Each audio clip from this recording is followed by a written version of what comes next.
Entonces vamos con la censura eclesiástica. Sí, censura eclesiástica.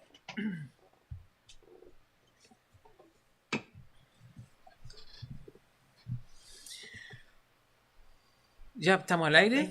¿Estamos al aire? No tenía idea que estábamos al aire, pues ya Estamos al aire. Sí, es que aquí me parecía que no estábamos al aire. Pero bueno, ¿cómo están, queridos amigos? Gusto en saludarlos. Estamos nuevamente en una tarde pero calurosísima y con una humedad muy alta en la ciudad de Oakland. Estamos transmitiendo directamente desde el suburbio de Mangere. ¿Qué Mangere es este? Mangere. Estamos acá en... Este no es el West Coast, este es el North. No, este es el South. Allá, el Mangere Bridge está al otro lado y este es el Mangere. Ya. Town Center. Ah, que estamos ya. Perfecto. Así que, queridos amigos, gusto en saludarlos nuevamente. Como les había dicho al comienzo, estamos felices de poder estar nuevamente transmitiendo de la radio Universo 104.7 FM, que gentilmente nos facilita sus dependencias para poder hacer nuestros programas. Esperamos que sea de bendición para usted. Esperamos que usted también pueda compartir. ¿Sabe que si la gente nos puede ayudar y nos puede ayudar y compartir estos programas, sería de gran bendición? Somos una alternativa reformada para aquellas personas que quieren un estudio más tranquilo, más serio, más profundo de la escritura, pero en castellano. Nosotros nos reunimos también cada viernes en la iglesia reformada de Avondale, cada viernes a las 20 horas, y el domingo a las 10:30 hay reunión culto general en nuestra iglesia de Reformed Church of Avondale. ¿Se me olvida algo, estimado Robinson? Creo que no. Solamente reiterarle a nuestros amigos y hermanos que nos están viendo que por supuesto nos pueden seguir a través de las redes sociales, que pueden, ¿cierto?, acercarse a nuestra página web también, donde hay bastante información. Sí. Y bueno, vamos a comenzar a retomar, ¿cierto?, esta confesión de Westminster. Que nos quedan pocos capítulos, mira. Sí, también tenemos que decir que estamos transmitiendo para toda Australia por Radio Iberoamericana. Ya, aquí nuestro editor nos sopla, nos dice que estamos transmitiendo en directo por Radio Iberoamericana para Australia. También, ¿verdad? También. Bueno, las dependencias de Radio Universo 104.7 FM están ubicadas en Mangere y transmite para todo el sur de Auckland, ¿verdad? También se transmite en toda la ciudad de Rotorua, ¿ya?, que es una ciudad muy turística, y a través de Radio Iberoamericana también se transmite para Australia. O sea, estamos internacionales. Estamos internacionales. Si quiere escribirnos, puede escribirnos. La información aparece en su pantalla, pero si gusta escribirnos, nos puede escribir a comunidadcreformada@gmail.com. comunidadcreformada@gmail.com. Los días, dije yo que los días viernes, parece que tengo mucho calor, hermano. Sí, medio... ¿Me puse repetitivo? Sí, o bastante caluroso. ¿Será un problema de cejuela? Esa fue la juventud. También. Sí, también. No todavía, no creo. Bueno, sí. Les recordamos a nuestros hermanos amigos también que las opiniones vertidas aquí en nuestro programa son de exclusiva responsabilidad de quienes las emitimos y no representan necesariamente el pensamiento ni la línea editorial de Radio Universo FM. Entonces, dicho esto, nos vamos entonces con el capítulo 20, de las censuras eclesiásticas de la Confesión de Fe de Westminster. ¿Ya? Vamos a dejar el capítulo del bautismo para un poquito más adelante. Lo vamos a desarrollar un poco más, yo creo. Sí, porque todavía es un tema, es bastante largo, pero todavía se genera, digamos, algún tipo de controversia respecto al bautismo. ¿Ok? Vamos de las censuras eclesiásticas, Confesión de Fe de Westminster. El Señor Jesús, como Rey y cabeza de su iglesia, ha designado en ella un gobierno en manos de los oficiales eclesiásticos, distintos del magistrado civil. A estos oficiales han sido encargadas las llaves del reino de los cielos, en virtud de lo cual tienen poder, respectivamente, para retener y remitir los pecados, para cerrar aquel reino a los que no se arrepienten, tanto por la palabra como por las censuras, y para abrirlo a los pecadores arrepentidos por medio del ministerio del Evangelio y mediante la absolución de las censuras, según requieren las circunstancias. En estas secciones de la confesión se nos enseña lo siguiente. Primero, que Cristo es rey y cabeza de su iglesia. Segundo, que le ha designado, bajo su liderazgo, un gobierno. Es decir, todas las iglesias tienen su gobierno, ¿verdad? Que su gobierno, número 3, que su gobierno está en manos de los oficiales de la iglesia. 4, que este gobierno es distinto del civil, del Estado. Y 5, que el verdadero poder administrativo pertenece a los oficiales de la iglesia. Y por último, que este poder, llamado el poder de las llaves, o sea, consiste en abrir y cerrar el reino de Dios a los hombres por medio de la palabra y disciplina o las censuras. Para que se entienda bien, ese punto tiene que quedar muy claro. Bueno, como ya lo hemos visto anteriormente, hemos demostrado que Cristo es el único rey y la única cabeza de su iglesia. Ahora demostraremos que Cristo, como rey y cabeza de la iglesia, ha designado un gobierno para ella, y que este gobierno es apostólico en su autoridad y presbiteriano en su forma. Eso lo vamos a explicar. El hecho de que Cristo ha instituido el gobierno de su iglesia se declara claramente en las Escrituras. En la iglesia Dios ha puesto en primer lugar apóstoles, en segundo lugar profetas, en tercer lugar maestros, luego los que hacen milagros, después los que tienen dones para sanar enfermos, los que ayudan a otros, los que administran y los que hablan en diversas lenguas. Son todos apóstoles, son todos profetas, son todos maestros. Cuando Cristo ascendió al cielo, él mismo constituyó a unos apóstoles, a otros profetas, a otros evangelistas y a otros pastores maestros. Este es el gobierno predicho por el profeta Isaías y es tanto apostólico como presbiteriano. ¿Qué queremos decir cuando hablamos de presbiteriano? No estamos hablando de la iglesia presbiteriana, ¿ok? Aunque se asume que la iglesia presbiteriana tiene, por consiguiente, un gobierno presbiteriano que es básicamente el pastor y los ancianos que gobiernan con el pastor y que lo ayudan en sus tareas. Porque muchas veces las iglesias crecen mucho y el pastor de pronto no puede con todas las tareas religiosas que se le dan al interior y con todos los problemas que a veces se dan y que requieren atención. Entonces, ¿tú te acuerdas cuando Jetro, ¿verdad? Es una historia muy sabida por todo. Pues, ¿qué te parece si tú la cuentas? Por suegro ahí. Bueno, primero, antes de entrar en este particular, sabemos por la escritura entonces que Jesucristo es cabeza de la iglesia. Tenemos, por ejemplo, la profecía de Isaías, que 700 años antes de que el Señor naciera ya nos prometía, ¿cierto?, a quien iba a ser, ¿cierto?, príncipe de paz, admirable, consejero, ¿cierto?, que sin parangón en sabiduría, que es cabeza de la iglesia, el Señor Jesucristo. Y fíjate lo que dice a continuación, por ejemplo, 1 de Timoteo 5:17, refiriéndose justamente a este sistema de gobierno.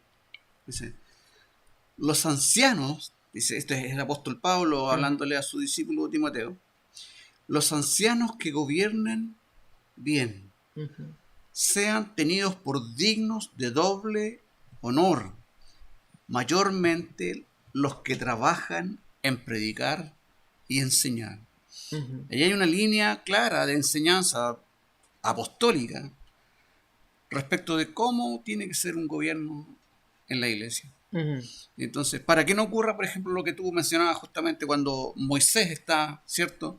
El contexto general es la iglesia en el desierto. Moisés está como líder, ¿cierto? Llevando adelante todos los asuntos. Y entonces viene a visitarlo su suegro, ¿cierto? Jetro, y mira esta situación. Y entonces primero lo reta y lo reprocha. Le dice: pero ¿por qué estás haciendo esto? Dice: sé sabio, llama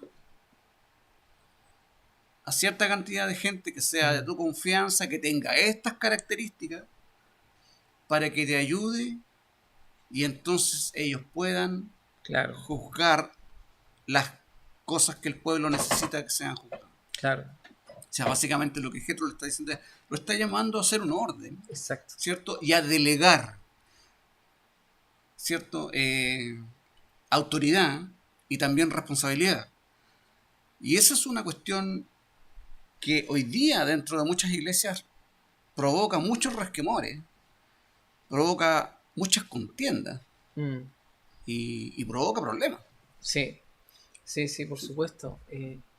Pero, mira, antes de seguir avanzando, no todas las iglesias cuentan con un gobierno presbiteriano, que es básicamente el gobierno que Dios estableció, porque con todos los problemas que pueda tener, porque quienes lo operan son personas, sigue siendo, a mi entender, el mejor sistema de gobierno porque permite un control, un autocontrol. Yo te he contado varias oportunidades que cuando estaba en la iglesia de North Shore, ahora abrimos otra iglesia en Hibiscus, en la parte norte de la ciudad, me tocó oficiar como anciano. Entonces, los requisitos son bien sabidos, ¿no?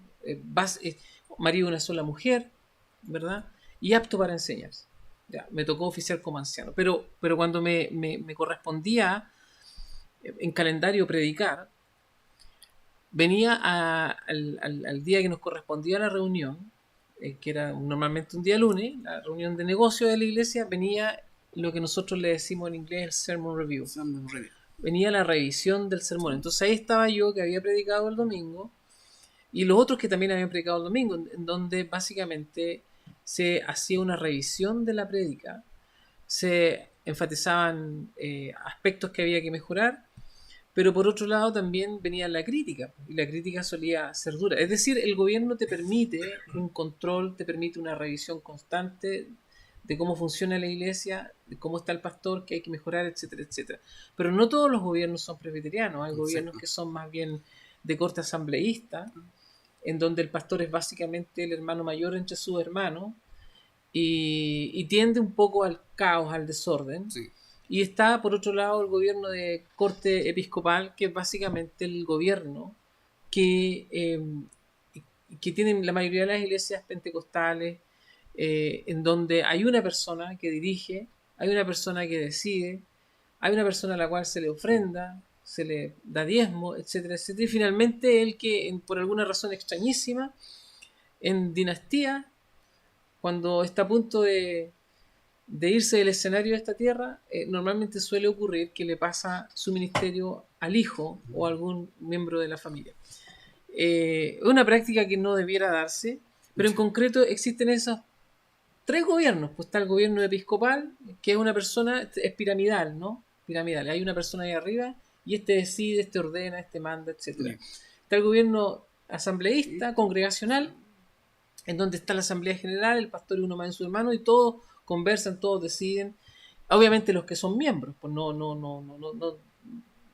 es que no es llegar y abrazarse, ¿ya? Y sin ser malo, pero es un gobierno que tiende un poquito a la anarquía. Y está el gobierno de corte presbiteriano, en donde la congregación, los miembros de la iglesia, eligen, presentan candidatos para ser nombrados ancianos, y estos se eligen por un periodo de 3 o 4 años, dependiendo de la dinámica de la iglesia. Y estos tienen que ayudar al pastor a gobernar, tienen que ayudarlo a predicar, tienen que ayudarlo a visitar, y tienen que tener esas características: hombre de una sola mujer, apto para enseñar, no tiene que ser dado al vino, ¿me entiendes? Tiene que ser hospedador, ese tipo de características. Entonces esos son los gobiernos que encontramos en general, pero el gobierno bíblico es un gobierno presbiteriano, que viene de presbítero, ¿verdad? De gobernante, de anciano. Sí, y hay otro, yo añadiría uno más. ¿Así cuál? Ese no lo que sabía. Sería el gobierno autocrático. Ah, está lleno, ¿ah? Hay harto. Sí, hay mucho. Donde el único que tiene voz y voto es el que está arriba. Claro. Nadie más. Exactamente. Lamentablemente es una práctica también muy extendida dentro de la iglesia. Sí. Y hay que decir. No, yo he escuchado que han llegado a decir: yo no tengo que dar explicaciones a nadie. Así son de soberbio. Sí, entonces, como decíamos recién, entonces hay hacia este magisterio, hasta este presbiterio, aquellos que tienen la responsabilidad de guiar a la iglesia, ¿cierto? Ayudando también. Tenemos al apóstol Pablo ya, o sea, instrucción apostólica respecto de que la iglesia tiene que reconocer.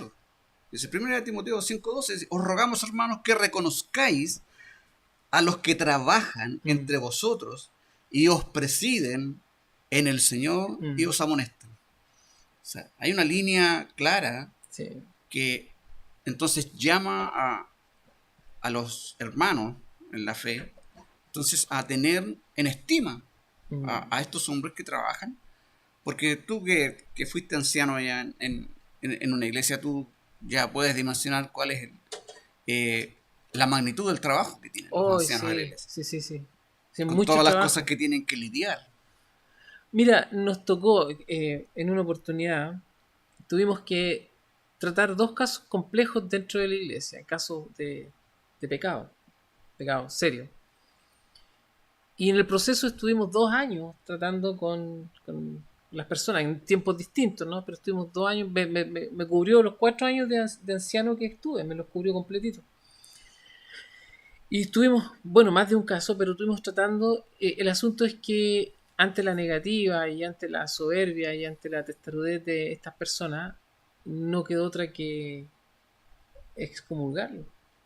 Y esa es una parte difícil, porque la gente dice, pero ¿cómo hacen eso? ¿Cómo se les ocurre? Yo no lo haría así, no, eso está mal. Pero la Biblia nos faculta para hacer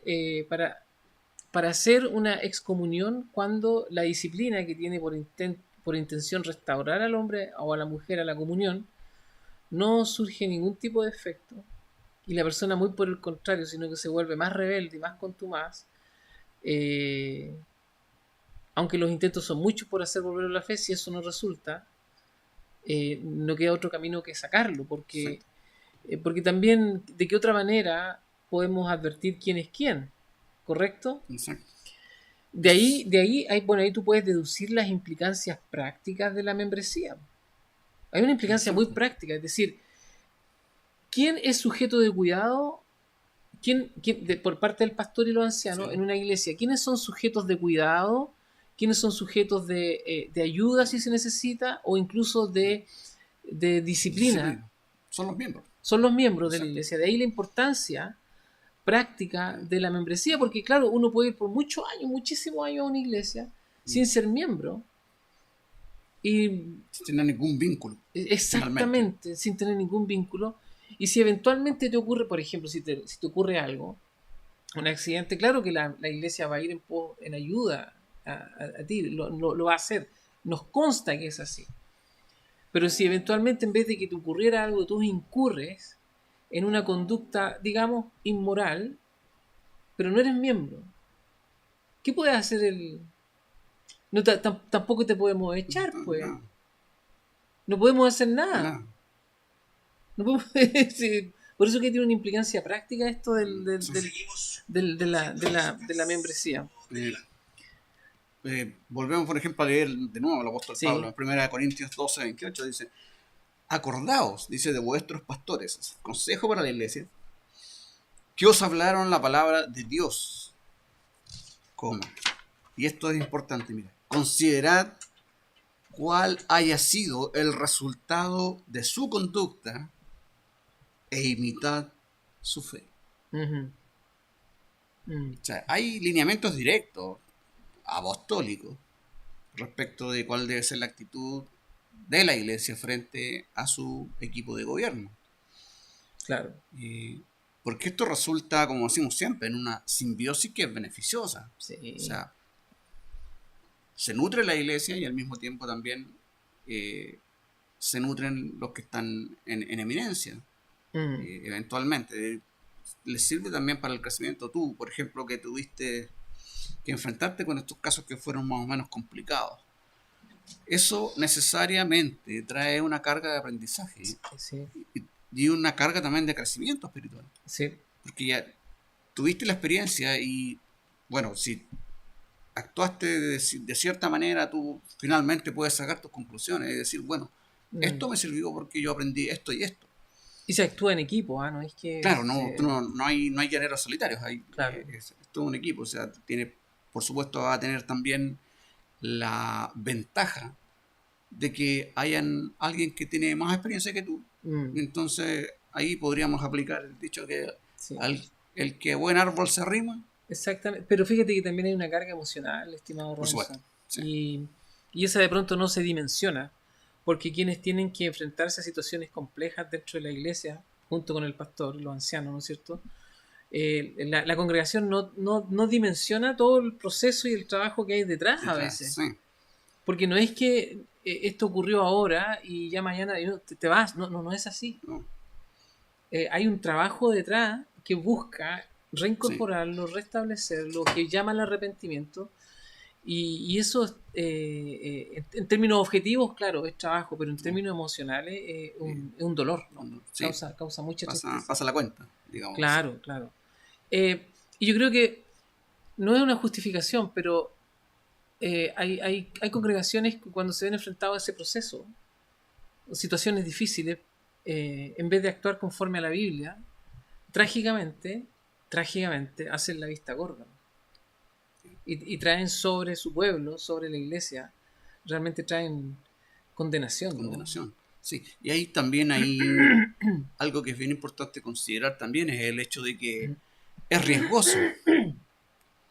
Es riesgoso para una congregación caer Sí. en ese juego. ¿Por qué? Porque finalmente puede ocurrir también la disgregación. O sea, que la congregación simplemente no sea Claro. capaz de soportar la presión que provoque el problema y necesariamente desaparezca. Claro. Y hayan enconos, hayan divisiones, hayan enemistades finalmente. Sí, sí. Es lo que veníamos curiosamente veníamos hablando de esto, en donde uno puede apreciar que el ser miembro de la iglesia visible no necesariamente garantiza que seas miembro de la iglesia invisible. Exacto. Muy interesante. Que es algo que enseñamos ya hace unos programas atrás. Bueno, el gobierno tiene que ser apostólico, porque la autoridad de Jesucristo en la iglesia está incorporada constitucionalmente en y por medio del oficio de los apóstoles. Ese otro tema. No hay más apóstoles. No hay más apóstoles. Ni arcángeles. No. O sea, en la iglesia no hay. Se acabó. ¿No? Alguien me preguntaba respecto de esto hace un tiempo atrás. Entonces yo le ponía un ejemplo. Le dije, yo trabajo en construcción. Le dije, yo no puedo echar 2 veces el fundamento de una casa.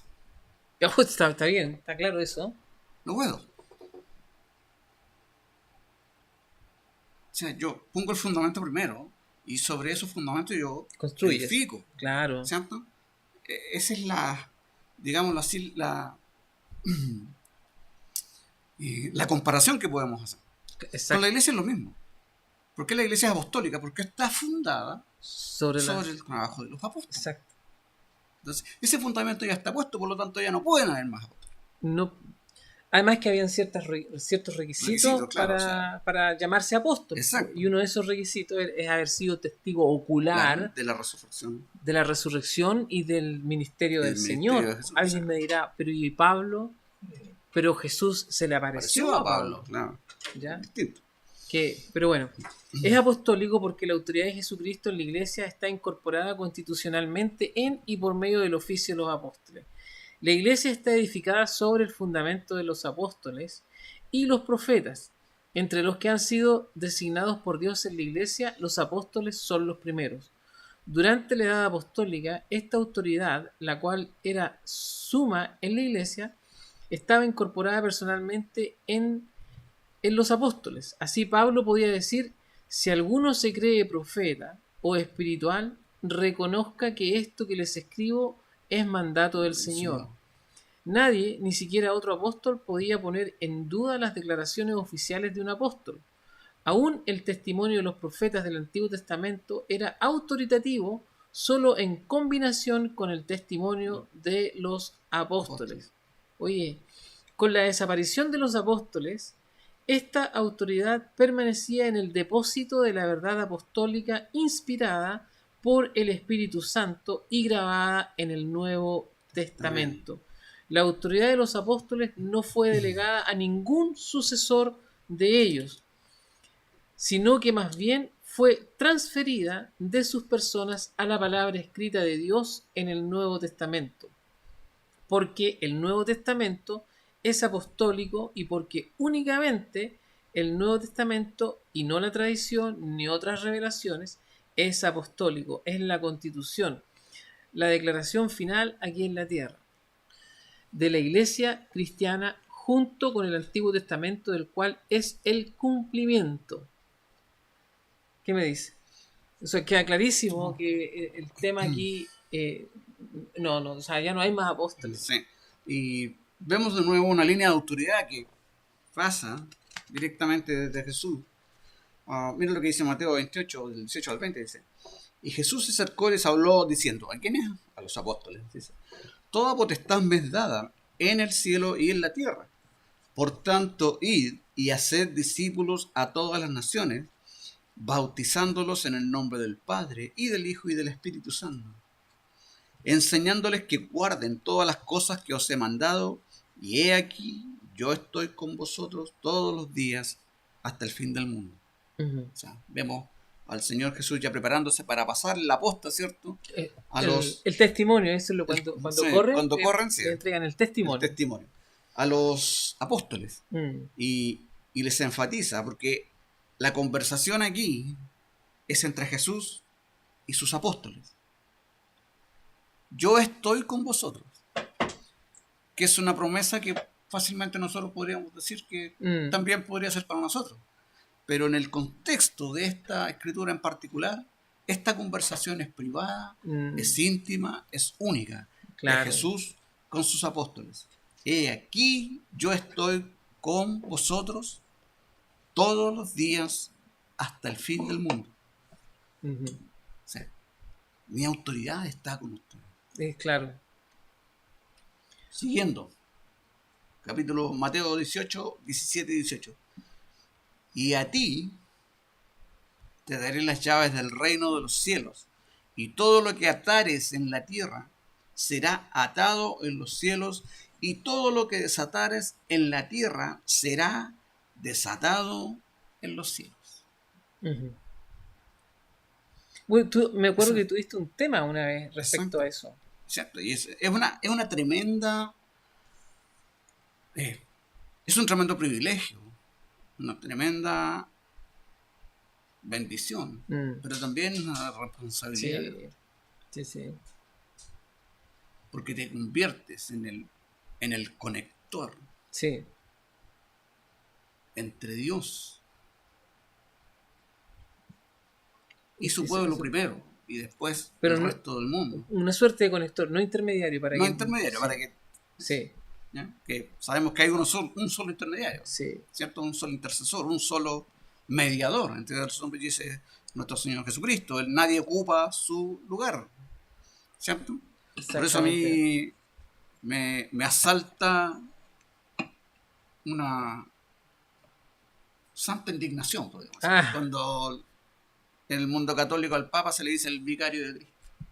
Nadie ocupa su lugar. Claro. ¿Cierto? Entonces, Él es el único. Pero nosotros somos los conductores para conectar, ¿cierto?, a Dios con sus hijos en la tierra y también con el resto de la humanidad. Sí. ¿Cierto? A través, como lo dice la confesión, a través de la predicación del Evangelio. Pero debe quedar claro a nuestra audiencia que el ministerio apostólico es único e irrepetible. Ya no hay más apóstoles. Por ahí he visto algunas mujeres que dicen que son apóstolas. Para ser bien feminista, ¿no? Ellas son las apóstolas. No, eso no. Si usted eventualmente llega a una iglesia en donde uno de los que está parado al frente le dice que es apóstol, le invito a que salga corriendo rápidamente. Y si llega a una iglesia en donde aparece una apóstola, peor. Huya, desaparezca, ponga pies en polvorosa, ¿ya? Sin embargo, la administración de esta autoridad es por medio de las manos de los oficiales de la iglesia, quienes en la escritura son llamados presbíteros, ancianos o episcopoi, obispos, son términos sinónimos. Sí. Esto regía aún en los días de los apóstoles. Como dijo Pablo, los ancianos que dirigen bien los asuntos de la iglesia son dignos de doble honor. especialmente los que dedican sus esfuerzos a la predicación y la enseñanza. Estos son los ancianos de la Iglesia, a quienes el Espíritu Santo ha puesto como obispos, siendo que las únicas personas mencionadas en las Escrituras que tengan autoridad legal de liderazgo en la Iglesia son los ancianos u obispos, y puesto que los ancianos son obispos y viceversa, está claro que la forma bíblica de gobierno es la presbiteriana. Sí. Es decir, el gobierno por medio de la administración de los ancianos. Ancianos. Hay que aclarar algo también ahí. Cuando se hace este trasvasije, ¿cierto? De palabras de obispo a anciano y anciano obispo, son lo mismo. Es porque el origen en el idioma, ¿cierto? Vernáculo, en el griego, la palabra episcopos, ¿cierto? Tiene la siguiente connotación. Es una palabra compuesta, ¿sí? Y significa literalmente mirar desde arriba. Claro. Tiene una epis, que es el prefijo que da la acción, ¿cierto? Y tenemos el escopeos, que es básicamente mirar. De ahí vienen palabras nuestras como el telescopio. Mirar desde arriba. Episcopos básicamente nos está hablando de un hombre que por su experiencia, por su recorrido dentro de la iglesia, tiene la capacidad de juzgar, ¿cierto?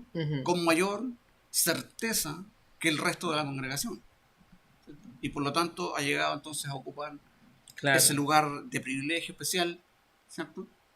Y responsable entonces también de la suerte de la congregación. Claro. Básicamente es eso. Eso es un episcopo, un anciano. Sí. Pero esta gente solía en la iglesia primitiva tener cierta estatura espiritual, pero también tenían cierta experiencia en la vida, en el mundo, ¿no? Entonces no eran... ocurre que hoy día hay mucha gente en la iglesia que peina canas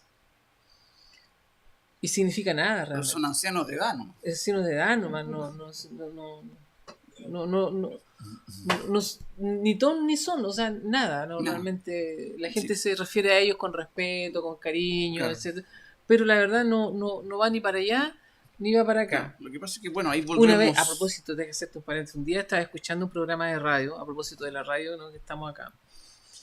Y estas cosas, ¿no? La gente que quiere anunciar un mensaje, quiere sonar importante. Y me acuerdo que la persona que estaba hablando, esto está al margen, ¿no? Es que me acordé de repente, entonces tengo que... Pie de página. Dijo a través de la radio, nosotros estábamos esperando entrar al programa siguiente, ¿ya? La hora radial eran 55 minutos y teníamos que entrar nosotros al programa. Sí. Amigo, esto es al margen, ¿eh? Pero me acordé, tengo que contárselo. Entonces el que estaba hablando dijo, hermano, si tú pides lo que nunca has pedido, verás lo que nunca has visto, porque pediste como nunca habías pedido. Entonces... No sé por qué les cuento esto, pero el tema es que cuando no hay filtro, es decir, él, esa persona, que en todo caso me caía muy bien, muy querido, muy simpático, era de estas iglesias en donde los gobiernos son jerárquicos, pues son autocráticos, ¿verdad? Que no aceptan mayor opinión de terceros. Y fíjate que la confesión también no habla de esos gobiernos, pues. El gobierno que nosotros llamamos episcopal es más bien un gobierno jerárquico, el gobierno congregacional, que muchas iglesias bautistas lo tienen.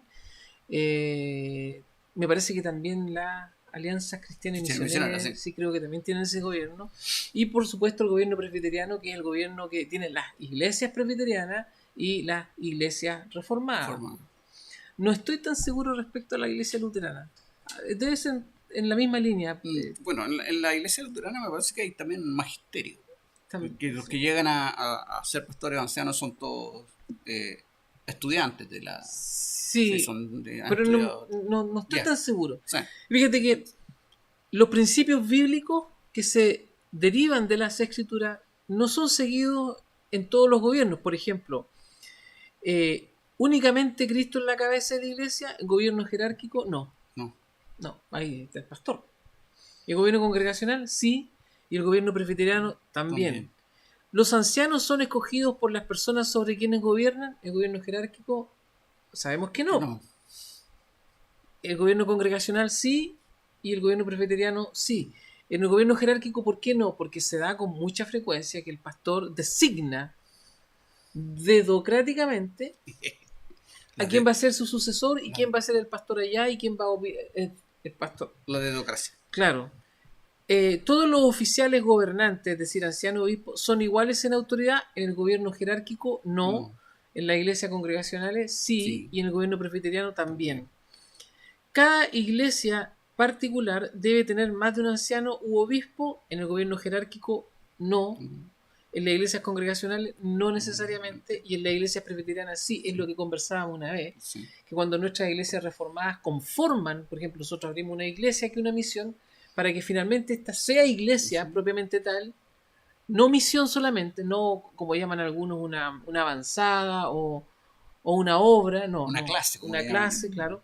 Para que sea iglesia, se constituya como iglesia, debe tener un mínimo de ancianos que deben ser propuestos por la congregación, debe tener a lo menos 3 ancianos, a lo menos 2 diáconos y tener la capacidad financiera de llamar al pastor, ¿ya?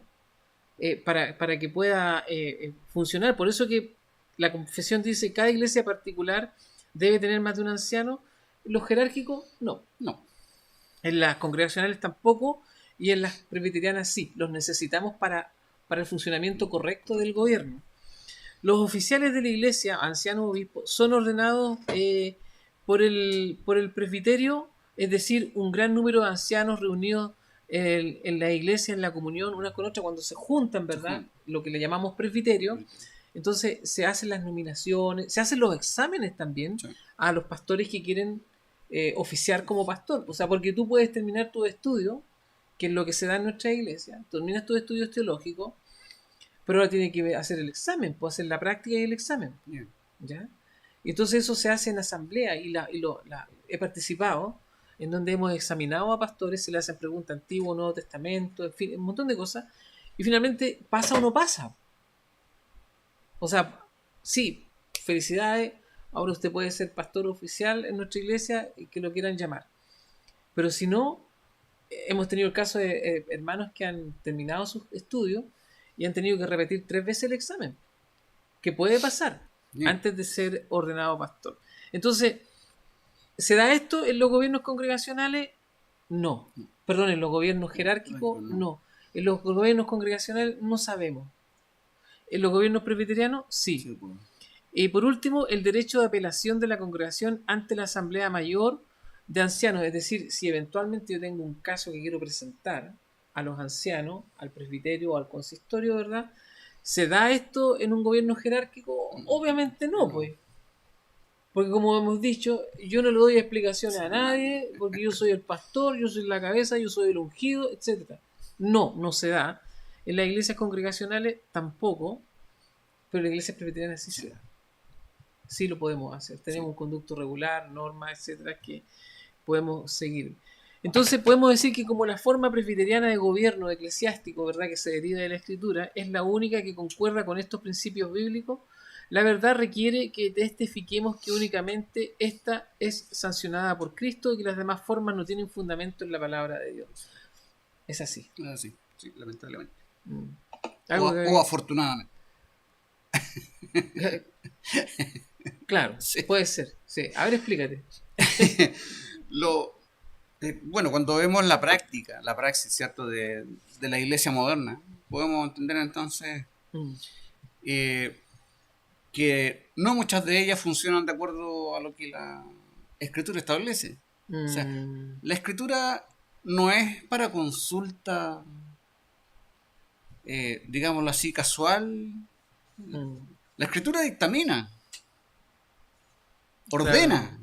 Exactamente. Cómo se tiene que estructurar la iglesia. No es de consulta, no es marginal, sino que marca los parámetros, ¿no?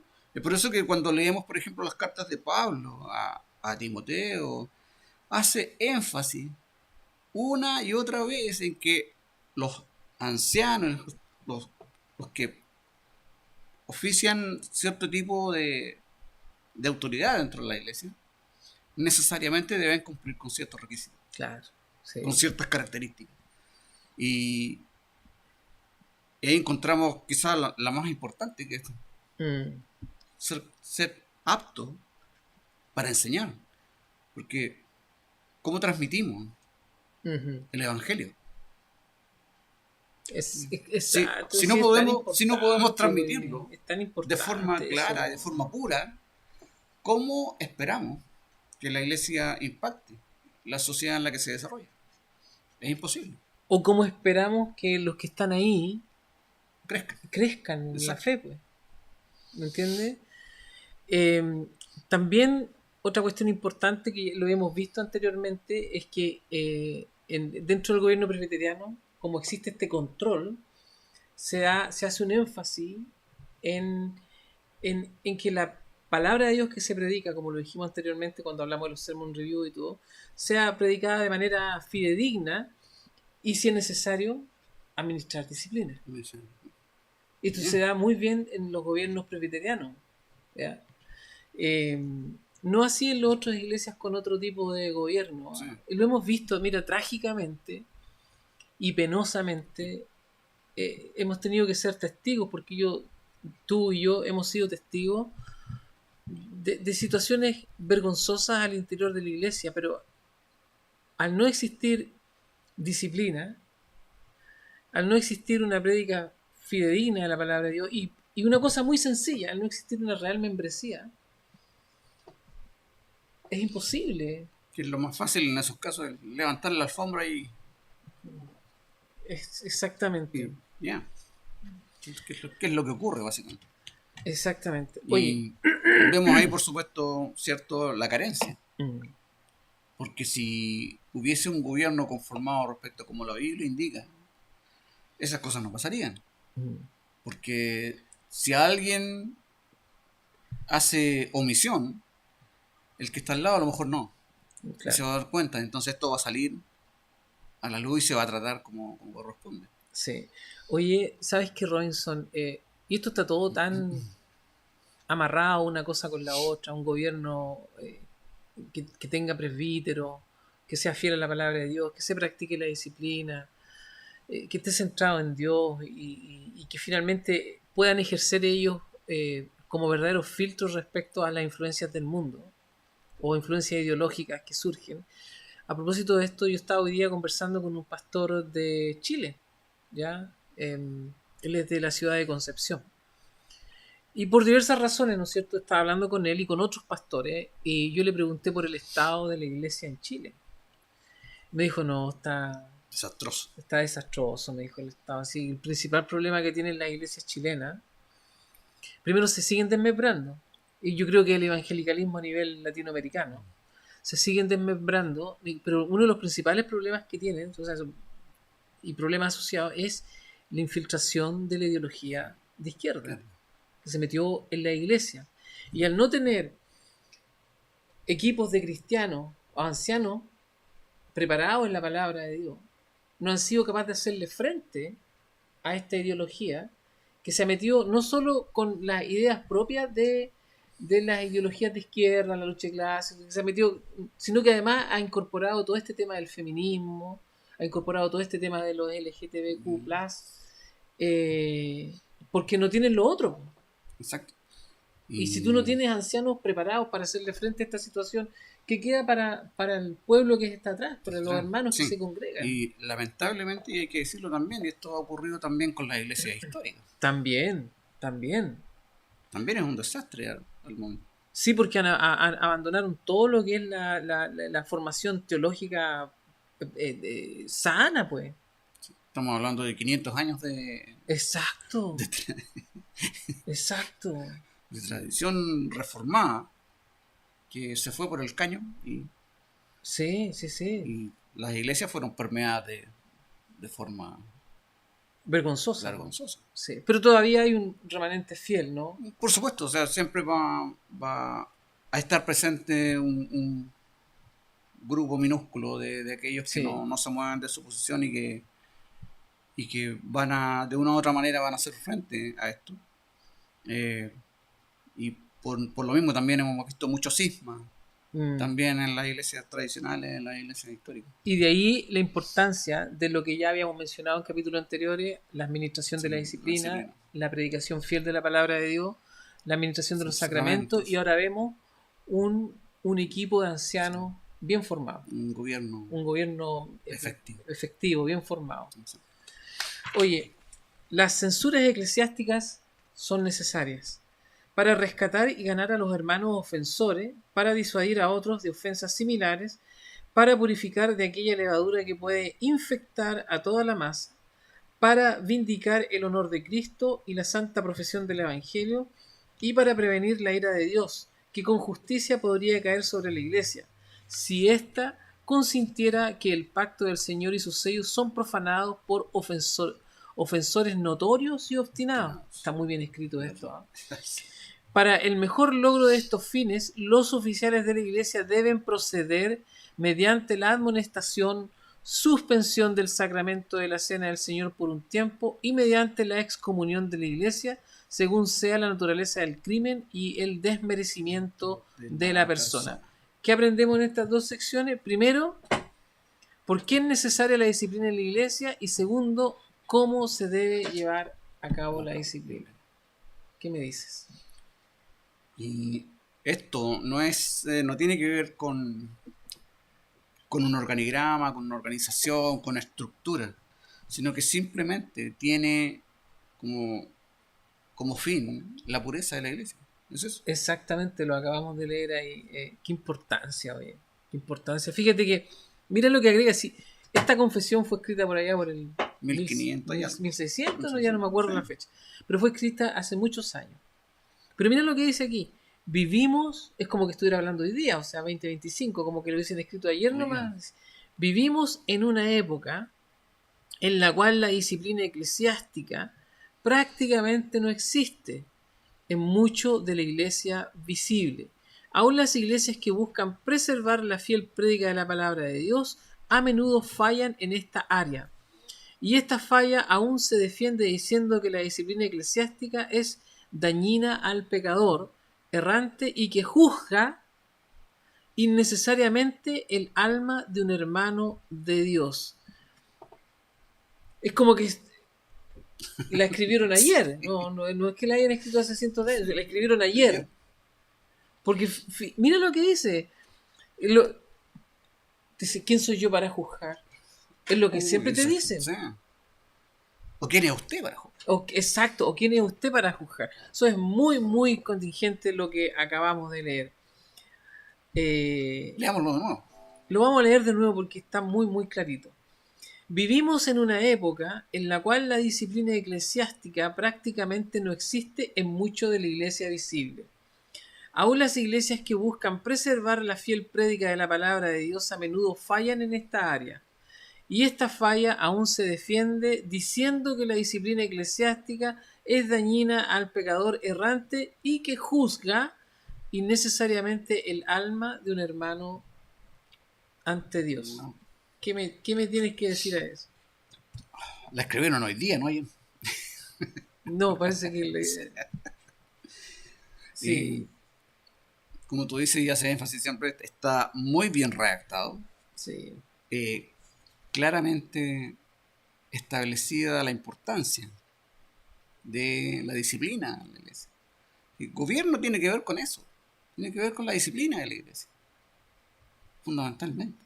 O sea, con el orden, con la estructura, con la visión, con todo lo que corresponde, ¿no? o tiene que ver con el desarrollo de una iglesia sana. Claro, exacto, sí. Es eso. Además que los que están ahí al frente, los que dirigen, el pastor, los ancianos, tienen una responsabilidad ante Dios en la preservación de la pureza de esta iglesia, pues. Exacto. No es. Sí, esto no es. Es que esto no es tan fácil como ya hazte cargo. Mira, Ya tú hazte cargo, no es tan fácil. no es tan fácil. No es tan fácil. Fíjate que la disciplina eclesiástica también es atacada por los que dicen lo siguiente: simplemente no veo la necesidad de votar a la gente de la iglesia por cada pecadito. Para algunos, esto lo determina todo, pero esto no es más que derribar un espantapájaro, porque la disciplina eclesiástica bíblica no es simplemente votar a la gente de la iglesia, ni es por simples pecaditos. El propósito de la disciplina eclesiástica es extraer el pecado del pecador, no el votar a los pecadores de la iglesia. Es por eso que la excomunión es sólo permisible como la última posibilidad y por lo consiguiente sólo para pecado extremo.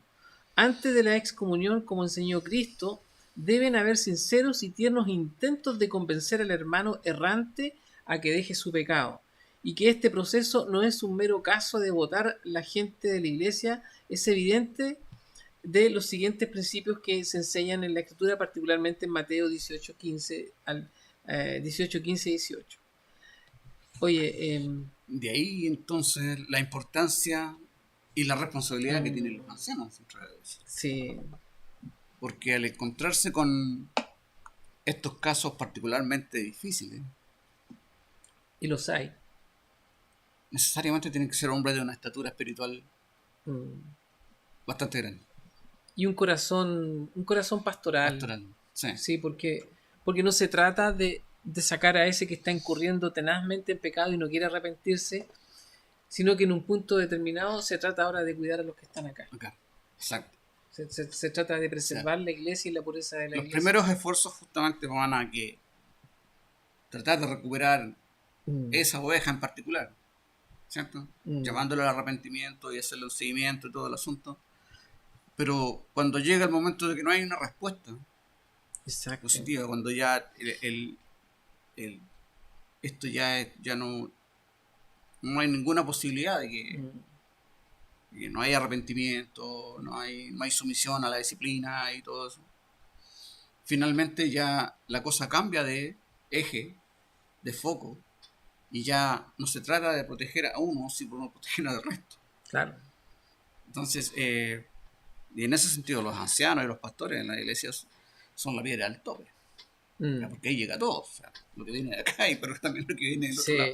Entonces, es por eso que, como leíamos al principio, el apóstol hace tanto énfasis, ¿cierto?, en cuidar a los pastores, cuidar a los ancianos, en reconocer su trabajo, en ayudarlos. Exacto. Porque están ahí todas estas situaciones que son bastante complejas.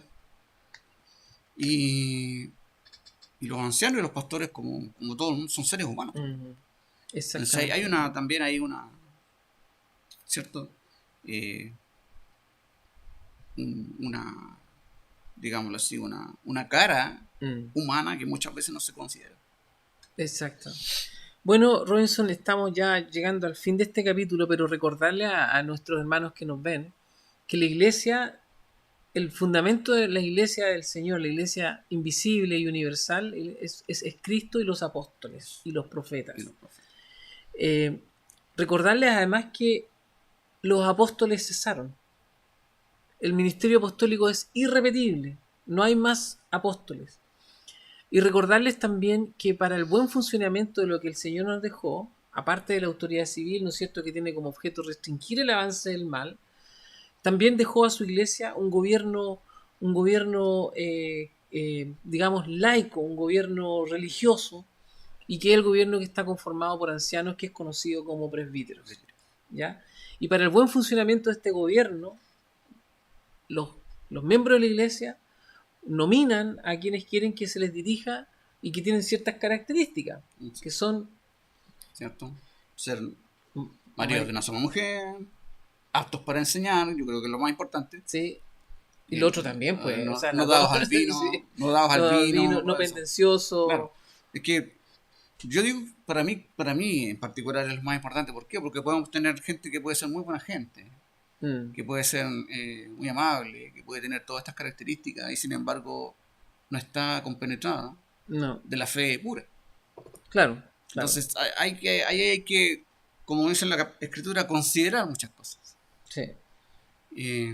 Para mí lo más importante es eso. Sí. O sea, obviamente dentro del conjunto de características que la Biblia indica, lo ideal y necesario es que todas ellas estén presentes en estos hombres que van a tomar esta responsabilidad. Lo que pasa es que hemos visto que hay tanto manoseo de la palabra de Dios, que de pronto hacen que la Biblia diga cosas que nunca ha dicho. Lo he dicho.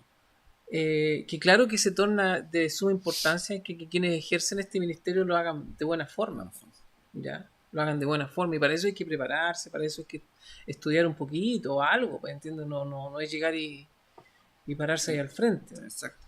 Y bueno, Dios ha establecido este gobierno, que es el gobierno presbiteriano, que tiene la obligación, ¿no es cierto?, el pastor y anciano, de administrar disciplina, administrar sacramento y predicar fielmente la palabra de Dios. Así es. Así es.